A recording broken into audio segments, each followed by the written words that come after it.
Hey guys, John V here from PhoneArena. You're watching our video review of the LG Thrill 4G. It's the upcoming 3D-enabled smartphone from LG's camp, going to be headed to AT&T Wireless. It's going to be sporting a really nice price of $100 on contract. Second time we're seeing a 3D-enabled device here in the US, but is it going to be the one to go with?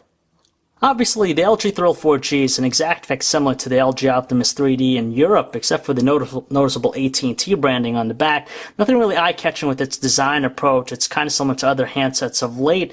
It's constructed out of plastic all around, has that soft touch coating in the rear. It does a great job of repelling dirt and debris. A little bit on the large side, also bulky at the same time, and in the end, nothing really that stands out with its design approach. Turning on, we're presented with its 4.3-inch WVGA touchscreen, so that's 480 by 800 pixels. It might not be on the same level as some QHD displays that we've been checking of late, but nevertheless still pretty looking just because it produces some rich details and also vibrant and juicy looking colors. Combining its great viewing angles, we're able to see whatever's on screen with no problems. The other highlight, of course, is the 3D display, which is a little bit better than the Evo 3D just because of the viewing angles. You're still able to make out that 3D effect instead of just seeing it directly head on.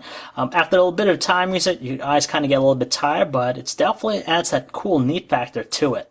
Powered by a 1 GHz dual-core TI-OMAP processor with 512 MB of dual memory, it provides a really nice experience here on the LG Thrill 4G. As we're navigating across the home screen, you can tell it's very responsive to the touch and fluid too with its nature. It's running Android 2.2 Froyo right now with LG's customized interface running on top of it. Some people will like it, others might not, but nevertheless, you're still presented with a rich set of personalization, and it's expected to get Android 2.3 Gingerbread down the road.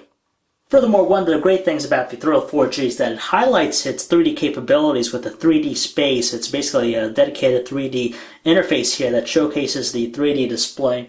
And it's just nice having this option here. You get things like YouTube 3D to watch 3D videos, a 3D guide, your game center. So when you click on it, it gives you all the different various games available on the handset itself. All in 3D too, access to the 3D camera and also the 3D gallery, and of course you get that 3D effect as you're moving between each when you're browsing through things, and just a nice way of showing off its capabilities.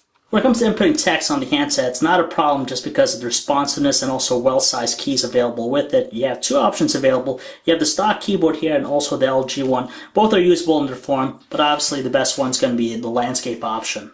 The LG Thrill 4G is an HSPA Plus smartphone. We're impressed with its overall web browsing experience. In fact, it loads up complex web pages in no time. You have responsive tendencies and flash support. So everything you love on a high-end smartphone just excels here.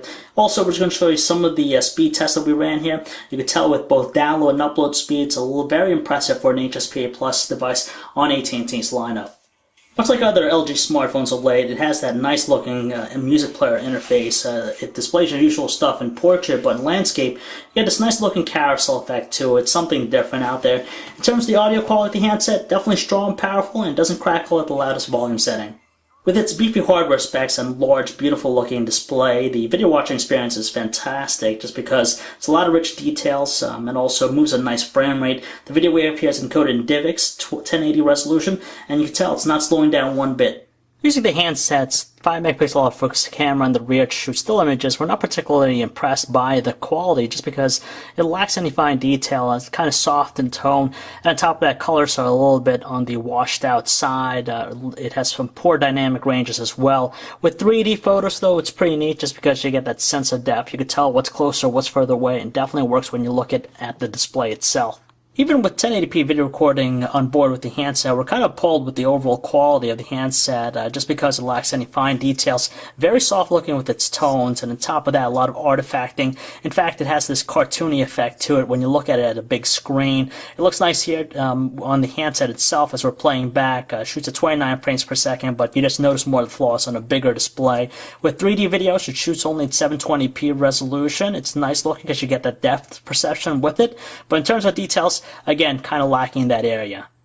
Granted, our calls didn't have any issues hearing our voices on their end of the line just because they're agreeing with some distinctive and clear voices. On our end of the line with the earpiece, voices are very muffled in tone, kind of hard to make out. The same thing is said about using its speakerphone. You just notice that muffled tone to it, which tends to make conversation a little bit harder to understand.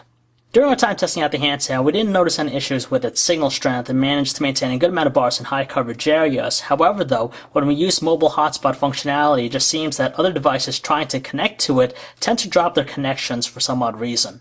With its high-end specs and 3D display, the handset actually eats up a lot of battery. It's on the poor side, to tell you the truth, just because in using the handset normally, we managed to get 10 hours of continuous usage before it died out, which primarily consists of texting, web surfing, and occasional phone call. So this type of handset, you're going to be charging as much as you can.